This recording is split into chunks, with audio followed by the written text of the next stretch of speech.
I'm Hattie Voelcker from Find Your True Voice, and this video is born out of a collaboration between me and Dr. Helen King from the University of the West of England.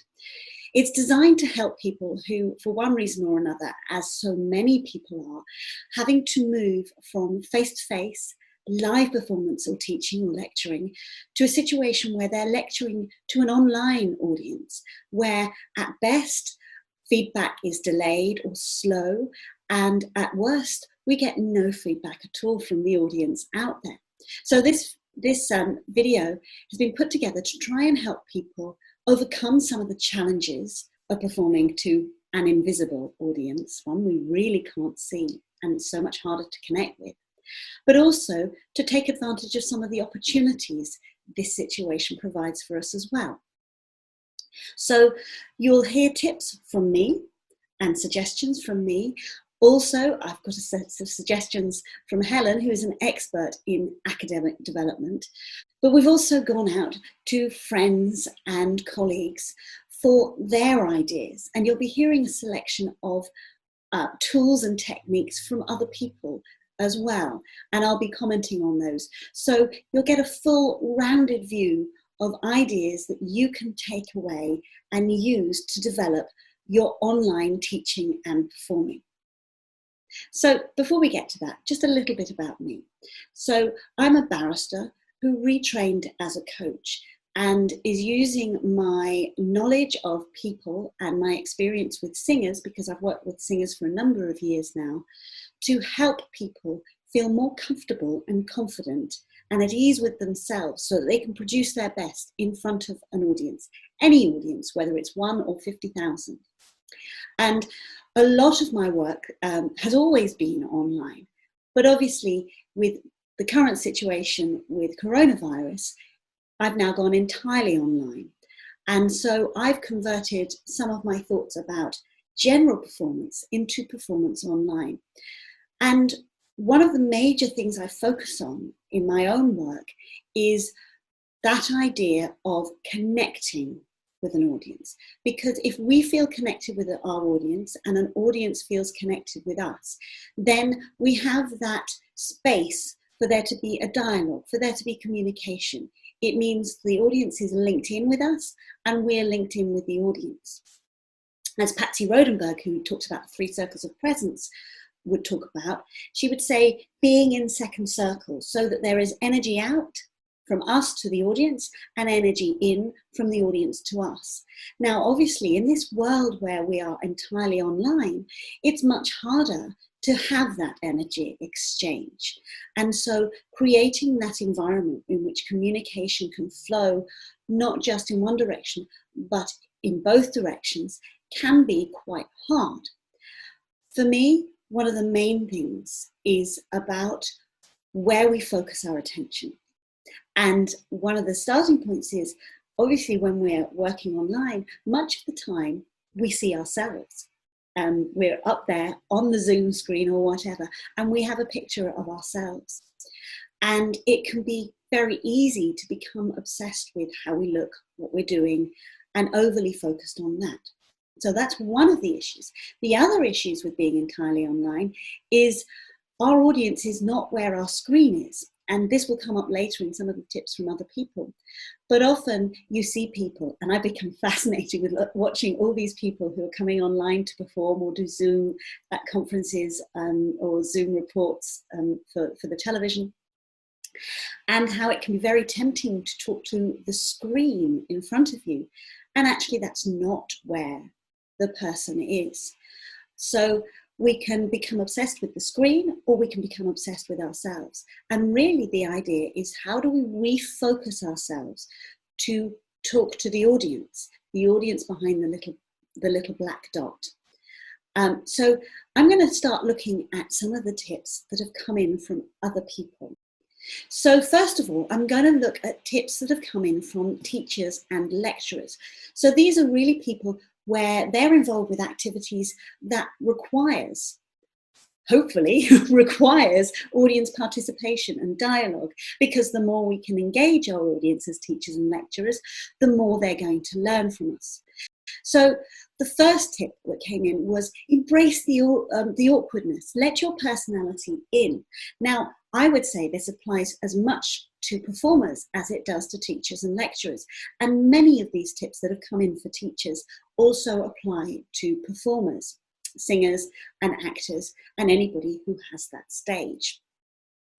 Because often, if we become too obsessed with the awkwardness or too obsessed with what is wrong with us, then the focus goes to us again and steps away from focusing on the communication, focusing on communicating with our audience for the audience's sake.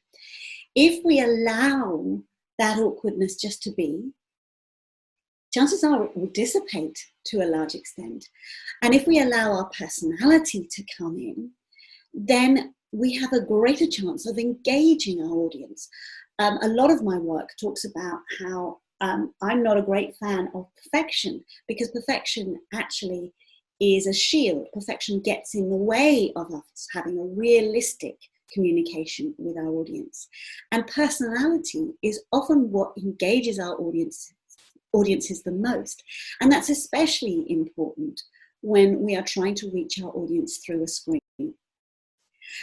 A great one, try not to talk over each other. Absolutely. And as I heard it put the other day, respect the yellow box. When you're working with Zoom, there's a yellow box that goes around the person speaking. And somebody gave me this great tip, which was that when she trains, she says, respect the yellow box. So when two people talk at once, one will get the yellow box. And if the person who doesn't have the yellow box then gives way to the person who does have the yellow box, it's an easy way of going, this is the order in which we're going to take it. And this is also about realizing we have time. We don't have to rush through things. And there is space to respect each other's conversations and not to interrupt others. Encourage interaction. Now, as I said when we talked about other activity that requires audience participation, interaction, I think, is even more important online, because not only are we facing the distractions that might be at our end, but other people and the people we are talking to and exchanging with will have distractions their end. The greatest of all is the fact that they're on their computer too. And how many times do we flit off and look at something else online when maybe we're in a meeting? And if we're encouraging their interaction, we're stopping them getting bored, we're stopping them drift off, we're stopping them move somewhere else. So if you can think about how you can encourage interaction, not only is that good for maintaining their energy and engagement, but it is also a good way of getting some of that feedback that we lack when we've moved from a live environment to an online environment. I like this one. Accept silence that isn't necessarily a bad thing. People need time to type questions or put up their hand to talk. And we can feel that it's important to fill the space. But actually, it's also important to give people time to process what you've been saying, to gather their own thoughts, as well as time to type questions to encourage that engagement. If we give them that space, then it's easier for them to engage and it's easier for them to think. Don't stress yourself overthinking it. Yes, I'm a great believer in not overthinking things. If you pre-record and stumble over your words, don't worry. Even if you're live and you stumble over your words, especially if you're live and you stumble over your words, don't worry about it too much. It gives that authenticity. As I say, perfection can be a barrier to connection. If we have slight stumbles here and there, or if you make a mistake and have to go back, it makes it more real. It makes you more engaging. Talk as if you're looking someone in the eye. It's okay to be natural and explain informally as you go along. Not only is it okay, I think it's incredibly important, and it's what people engage with. If you come as rigid and talking through a set of written notes, it's much harder for your audience to engage with that. And it's much easier for them to engage when you are natural and you're explaining it in a way that they can understand and they can engage with. Don't forget to smile. Even though I'm not on camera now, I'm smiling. And smiling not only helps people engage with you, it helps you relax, it puts you in a better mood. And it also engages the mirror neurons of your audience to smile too. We all know that when smiles are contagious and when we smile at other people, they will 9 times out of 10 smile back. It's contagious, it lifts the mood, and it releases the lovely oxytocin into our bodies, and if our audiences smile, into their bodies too. It helps us relax. And I love this one. There's always the teach the cat dog toy option. Cats in particular as an option are quite realistic in terms of student engagement. I love this. Now, obviously, if you're on camera, it's important that you are engaging, as I will come to next, with the black dot, because the black dot is where your audience is. And if you're looking at a cat or a dog or a toy, then you won't be engaging with the black dot.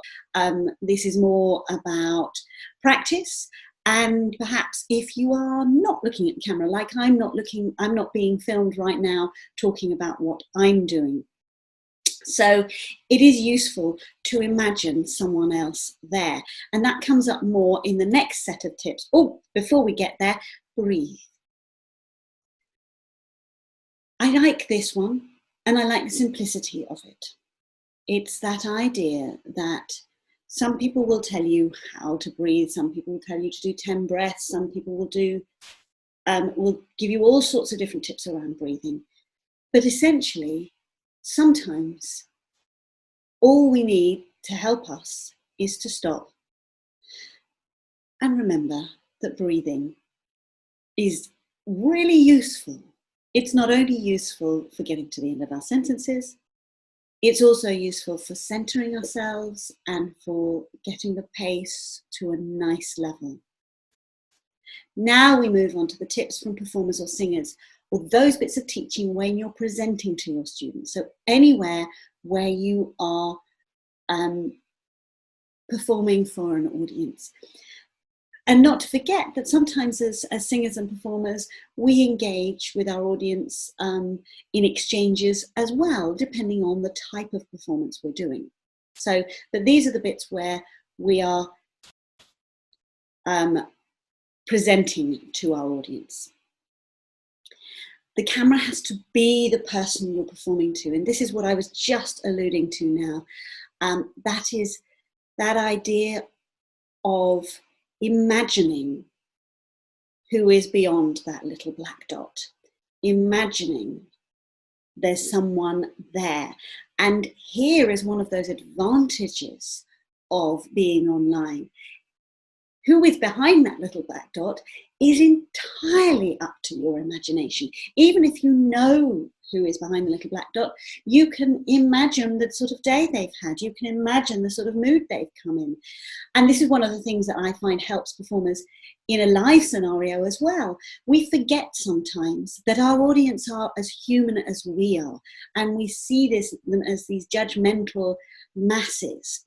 One of the advantages of being online is we can create our audience, but it's also good to remember that our audience is human too. They have had good days or bad days. They've had arguments. They have come to listen and learn. They have come to listen and enjoy. They are there to enrich their lives. Smile at the camera, imagine the audience is there. We've had different versions of this in the last section and coming across to this section. Smiling is such a good thing, and I've covered that in detail already. And the audience is just there. They're just beyond the camera. Inhabit the song or tune. Oh gosh, this speaks to me so much.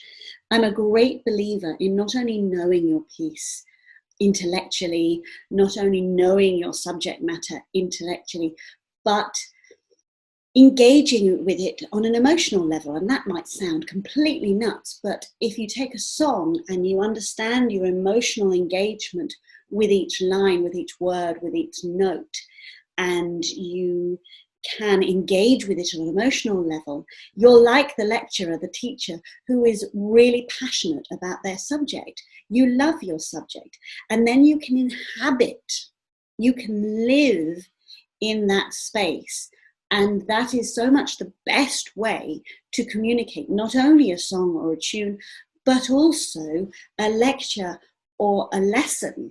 Because when you inhabit it, you, again, back to the mirror neurons, you exude that passion to your audience. It comes out of you, and that's what engages them. And as I say, particularly in these hard times where it's so hard to engage through a screen and there are so many distractions for your audience the other end, having that, living your message, living your music, can make a real difference. Talk to the camera as if it was your best friend. So this goes back to the first one, that idea of remembering the audience behind the camera is human, and 999 times out of 1,000, they are there to enhance their lives. They are there to get something positive from you, whether it's enjoying a performance or enjoying a lesson. And if we remember that, and remember that actually they are generally on our side, it can change the way we feel and therefore change our performance. And for those finding it really hard in the idea of doing something online, these are a number of steps that someone suggested, which I think are great steps. First of all, practice it alone first.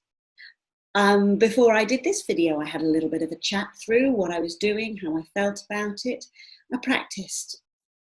Do a technical rehearsal with just one or two friends as audience. This can be really useful, not only to loosen you up and get you used to the subject matter and how you want to present it and get some feedback, but also on a technical level, working out the pros and cons of how things work and what you can use and what you can't use. Consider having an assistant to run the technical side whilst you can concentrate on the artistic side. Absolutely, if you can do that, then you don't have to worry. For some people, that's even having someone there to answer the technical messages that might come through or complaints, while you concentrate on the questions about the subject matter or engaging your audience. Watch the video afterwards and see what you would wish to improve next time. And I love the wording of this one, because often we might think, we'll watch it back to see how badly or well we did. And that's judgment. Watch the video afterwards to see what you want to improve, to see what you liked, what you want to do more of, what you want to do less of. And this is a great way of encouraging you to focus on the bits that really you could stretch your comfort and your skill zone on, rather than always concentrating on the bits that you enjoy and do really well. It's a sort of deliberate practice process where you're focusing to develop the bits you really, that will really enhance your performance. And number 5, absolutely, enjoy it. Again, if you enjoy it, your audience will enjoy it. You will relax, you will sink into inhabiting the song, the tune, or the lesson. And that whole sense of relaxation will come across. Create an atmosphere in your head and around you as much as you can.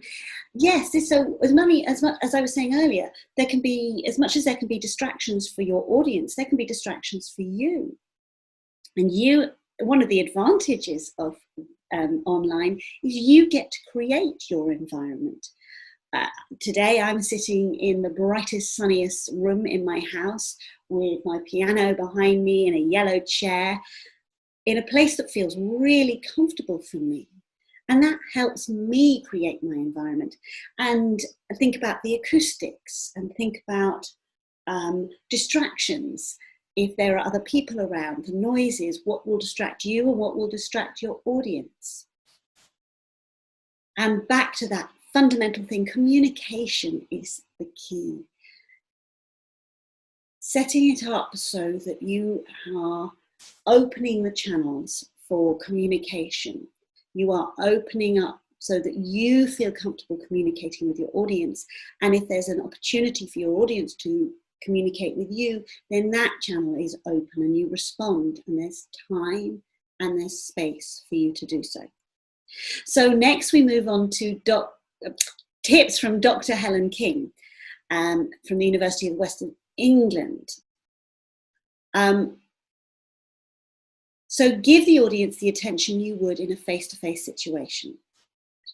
We've just talked about removing distractions and create an environment where you can be as calm and professional and able to give a level of attention that really helps engage your audience. Because the more attention you can give your audience, the more they will feel like engaging with you. Try not to look at notes too often. You can, again, another advantage is people can't see to the side of the camera, so you can put things up as sticky notes at eye level.